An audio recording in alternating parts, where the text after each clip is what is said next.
Ang tao ni Marvin Real na si Bugs Magalong ang pumupunta sa amin para kunin ang pera sa aming opisina o sa wine story. Si Kong Jojo ang naman lagi ring binabanggit sa lahat ng project sa kanya ay papondo ni Speaker at ni Saldico. Mataas ang hinihingi sa project, dagdag pa niya, hindi naman lahat ng pera ay para sa kanya kundi para kay Speaker at kay Saldico. Sa lungsod ng Pasig naman, lumapit sa akin ang DPWH House Project Engineer na si Angelita Garucha para kolektahin ang parte ni Kong Roman Romulo sa flood control projects noong 2022. 28, number 28. Pagdating ng 2025, si District Engineer Aristotle Ramos ang sumunod na nagpakilala na bagman ni Kong Roman Romulo kung saan 30% ang kanyang hiningi ay para kay Kong Roman Romulo. Sinabihan ko kay D.E. Ramos na masyado namang mataas, ngunit sinabi niya na walang magagawa dito dahil pondo ito galing sa program funds at insertion galing sa taas. Sa ilang pagkakataon, ang mga politiko na personal na inabutan ng halaga ayon sa hiningin nilang porsyento mula sa proyekto.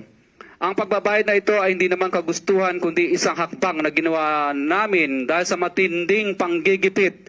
Ilan sa kanila ay sina Kong Antonieta Yudela kasama ang kanyang asawa, Kong Marvin Rillo of Quezon City, Kong Nikki Briones of Aga Party List, Arturo N. Ataide, ama ni Kong Arjo Ataide, Kong Florencio Gabriel Bem Noel of Anwaray Party List, Kong Eliandro Jesus Madroño of Romblon, Kong Benjamin Benji Agarao Jr.